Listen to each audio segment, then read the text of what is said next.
So, ayun na nga. So, eto, papunta na tayo ngayon sa airport.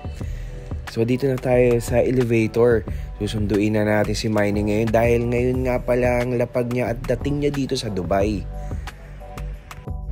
So, yun mga kapal. So, susunduin na natin si Miney sa airport ngayon. So, time check, 4:30. So, 4:45 ang landed niya. So, let's go na. Baka malate pa tayo. So, ito na nga, nakarating na nga tayo sa airport. So, ito yung airport nga pala ng Dubai, Terminal 3. So, ito, nakapag-park na tayo. So, papunta na tayo doon sa arrival. So, ayan, lakad-lakad lang ako. Ayan, papasok na ako sa pinto. Ayan, maaga pa naman, kaya medyo chill lang tayo. Chill lang tayo maglakad. So, ayan, lakad lang.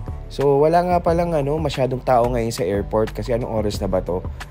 4 AM na to na madaling araw dito. So, ayan na, papasok na tayo. Excited na ako na makita si Miney. So, ayan, tingin muna ako. Ayan, konti lang ang tao sa airport.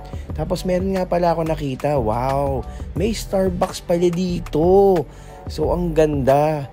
So, yun, naisipan ko na nga pala muna mag-coffee. Instead na upo lang ako. So, nag-coffee muna ako. Tapos, ayan na nga, dumating na nga yung time. Ayun na, nag-coffee lang ako dyan na padating na siya. So, ayun, nakikita ko na siya. Ayun na yun, kitang-kita ko na yung maleta. Peak na peak. Ayan na siya. So, ayan.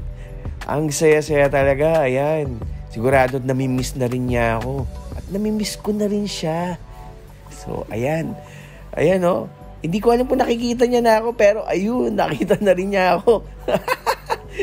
So, ayun. So, ayan, sasalubungin ko na siya at miss na miss ko na siya. So, ayan, welcome to Dubai. Napapangiti na si Miney. Hanggang sa huli, sa susunod.